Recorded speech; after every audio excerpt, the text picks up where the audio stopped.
After he took power in 2013, the biggest challenge before Chinese Premier Xi Jinping was to reform the People's Liberation Army. In the last 4 years, he has undertaken the biggest military shake-up in half a century for the Chinese, making it more modern and designed to reflect China's global ambitions. But the ongoing reshuffle has seen 2 high-profile exits, and the Chinese president is likely to make fresh moves to reaffirm his control over the PLA. Here's a report.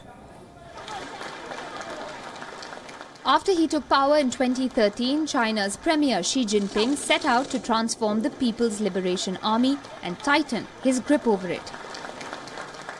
Since then, he purged the PLA of some of its top generals, throwing them out on charges of corruption and shaking up the military brass. That done, the president has focused on 5 broad areas.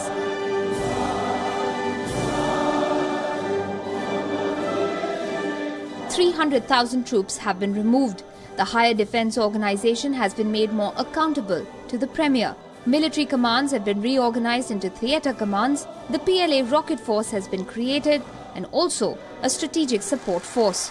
The coming session of the National People's Congress on October 19th is expected to see Xi Jinping confirmed for his second term in office, and his changes in the PLA are expected to win approval. China watchers say that the PLA is seen as the guarantor of the regime's survival.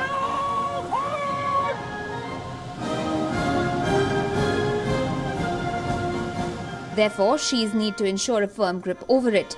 Times are getting tough. With the economy slowing down, the closure of mines and factories and unemployment touching 20%, the regime fears that internal security issues could increase. There are also concerns about instability in Xinjiang and Tibet, for which the security budget has crossed $1 billion. Concern also over Hong Kong, where public disquiet over Beijing's attempts to interpret the basic law and bring it more under the mainland's umbrella is igniting discontent. Can you repeat that in English, please? So expect China to project a tougher face to the world once the party congress is over. Bureau Report, WION.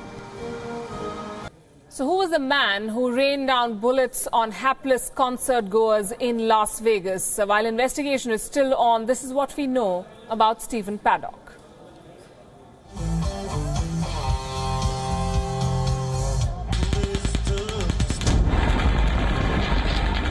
The man pulling the trigger was identified as Stephen Paddock, a 64-year-old resident of the American state of Nevada. He carried out the attack from the 32nd floor of the Mandalay Bay, a high-rise hotel on the Las Vegas Strip. It is reported that Paddock had at least 10 weapons in his hotel room and fired on a crowd of more than 20,000 people with an automatic weapon. Paddock's family remains in disbelief. His brother Eric says Stephen never gave any indication he was about to commit one of the worst mass murders in the history of America. It doesn't make any sense that he killed those people. It makes no sense that he did that. There's no... My brother, who talked to my mom on the phone 2 weeks ago, it doesn't make sense that that guy could do this. When did you talk to him last? He has no history of violence in any way, shape, or form. They'll talk to his girlfriend. They'll find this out. He's never hit any... He's been divorced twice. He's friends with both. He's good friends with both of his exes. Eric says Stephen was financially well off. He owned more than 2 properties and had no criminal record. A report in the Washington Post claims that he was living out his retirement in obscurity and held different kinds of jobs at various points in his life. But Stephen Paddock had a broken childhood. His father, Benjamin Paddock, was a bank robber and was jailed in the early 1960s for various crimes. He escaped from prison in 1968 and was on the FBI's 10 most wanted list, which described him as extremely dangerous and psychopathic. Stephen Paddock regularly frequented casinos in a number of Las Vegas hotels. He was known for high-stakes gambling, but why he turned killer still remains a mystery. Bureau Report, WION. Finally, we're leaving you with stories from across the world in pictures. Gravitas Images, thanks very much for watching.